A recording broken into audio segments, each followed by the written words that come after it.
And Becca and Aaron have invited us all here today to share in and celebrate their proclamation of love and devotion to one another. I want to take a moment to acknowledge those both living and past that cannot be here with us today. And these include some very special individuals, including Gail, and including Aaron, and her brother, and many others. I know that they're smiling down, and even though their physical presence is dearly missed, they are undoubtedly with us here today in spirit.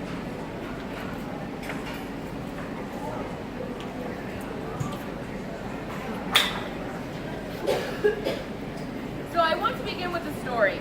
The story of a cayamo connection and what unfolded that led us here today.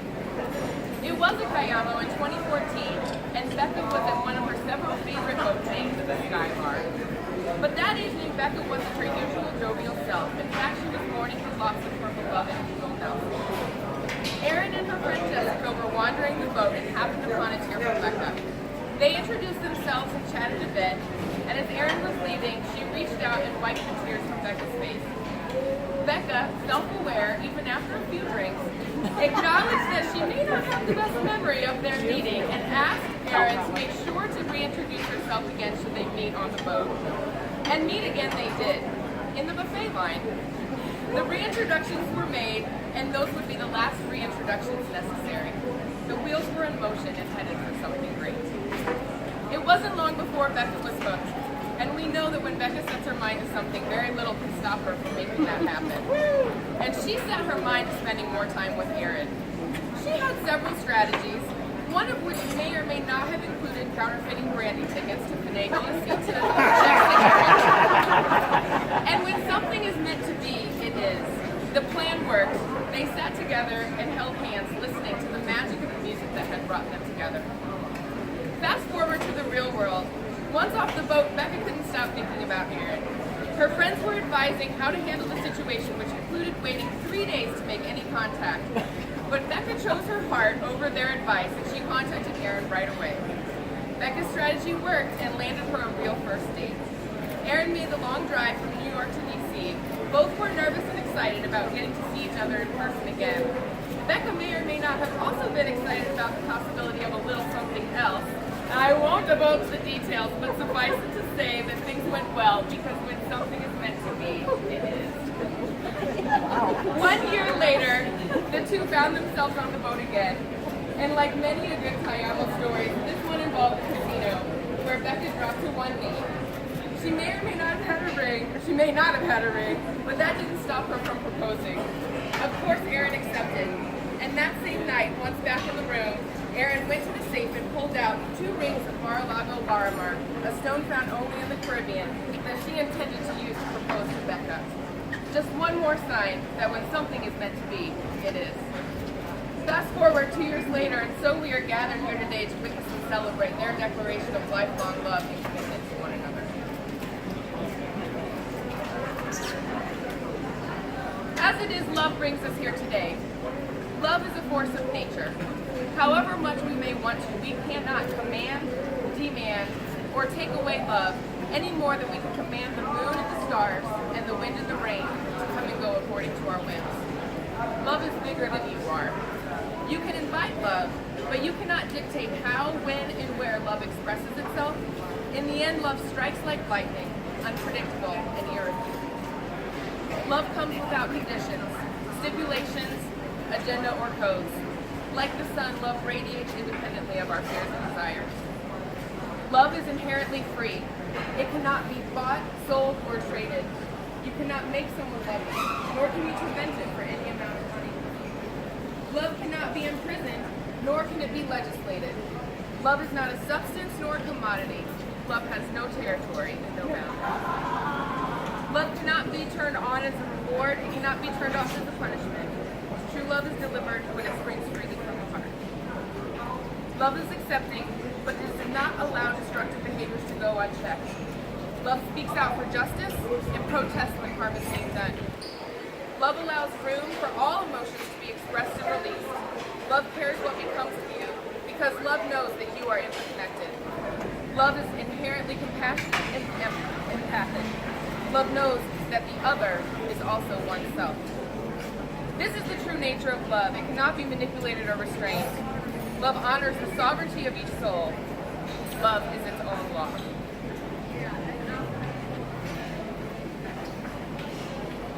Aaron, Becca, please take each other by the hands.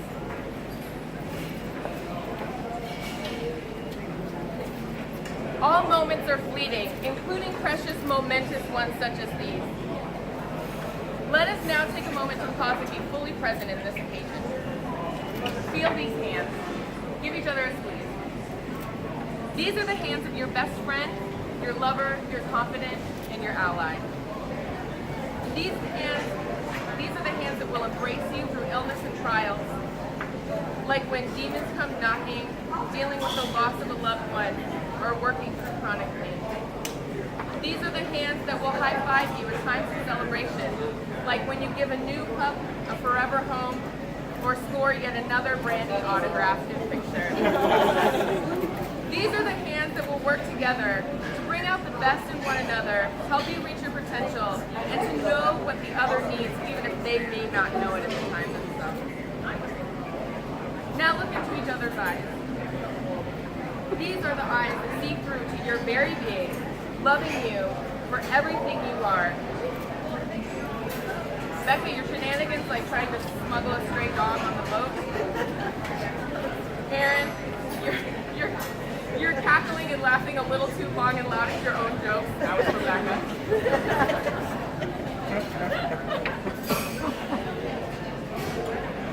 Becca, your generosity, and Aaron, your unconditional love. These are the eyes of the person that will watch you age throughout the years, thinking that you are as beautiful inside and out as the first day you met. These are the eyes of the person that has chosen you as their partner for life. How lucky you are, and how lucky we are to share in this moment.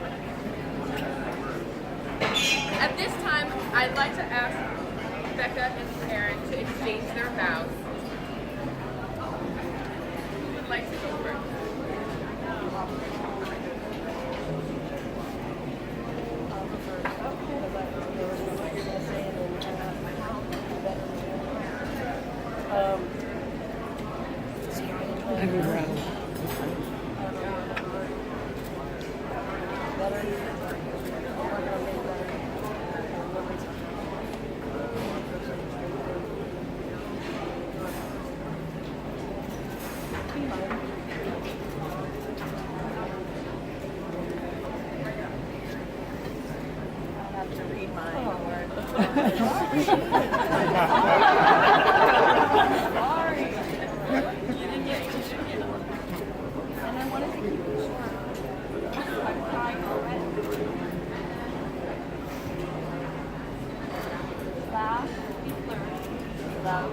Drive each other crazy, keep each other safe, hold each other tight, hold each other together, we're each better because of each other.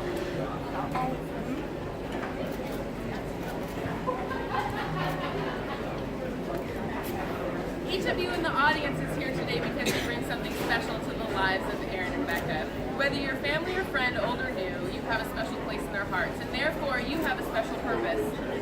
It is to you to whom they will turn in the coming years to celebrate in joy and grieve in sorrow. You will watch their marriage mature and their garden grow, and when the loving support of friends and family is needed, Aaron and Becca hope to be able to turn to you just as they will turn to each other. And so they ask you to commit to them, or I ask you to commit to them as they are committing to one another. As they pledge to support and protect one another, do you pledge to support and protect their relationship today and always? On the count of three, let's hear a big we do. We do. I forgot the three. It's okay. That was on the count of one. So you see, Aaron and Becca, as you promise yourselves to one another, we also promise ourselves to you.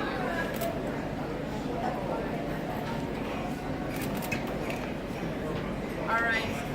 You have now exchanged your vows, but it is true that saying words is easy. What is harder is living them day after day. What you promised today must be renewed and practiced again tomorrow, the tomorrow after that, and all of the tomorrows after that. Wedding rings are a symbol of the unbroken and ongoing circle of love. May they be a daily reminder of your vows to each other and your resolve to live together in mutual love, respect, and happiness. At this time, Aaron and Becca will exchange rings as a symbol of their promises to one another.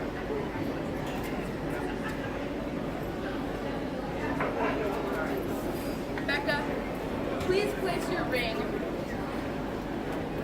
on Aaron's hand with these words. Please accept this ring as a pledge of my ongoing love and commitment to you. Aaron, please place your ring on Becca's hand, left hand, with these words. Please accept this ring as a pledge of my ongoing love and commitment to you. Pledge of my ongoing commitment to you. Love.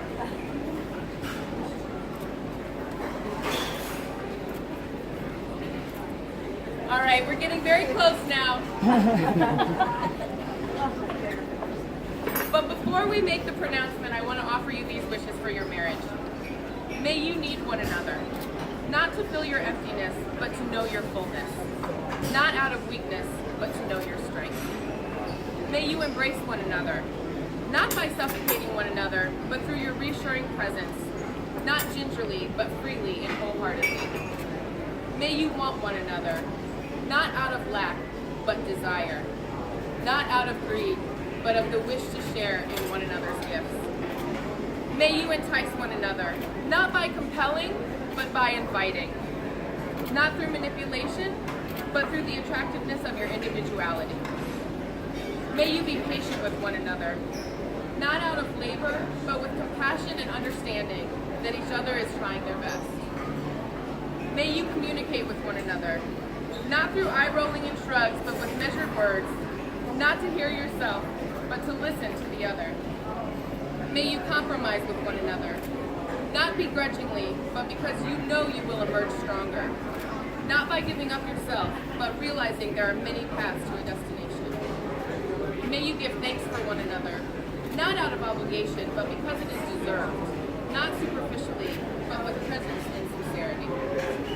May you reflect on today, not as the merging of two souls into one, but as a promise to each other of a union where independence is equal, dependence is mutual, and the obligation is reciprocal. Not as a time to become complacent in the comforts of marriage, but as a time to dig deep and give it all you've got.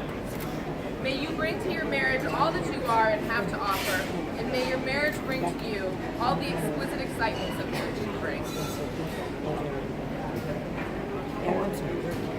Let us close with words from John Lennon. A dream you dream alone is only a dream. A dream you dream together is reality. I'm happy to tell you, Aaron and Becca, that reality starts today. By the powers vested in me by this couple and the internet,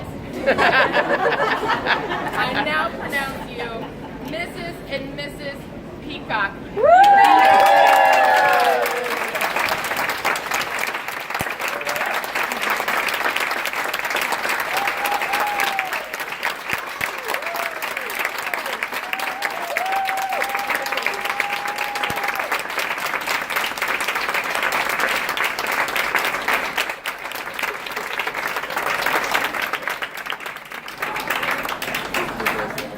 Do we bow? Nice.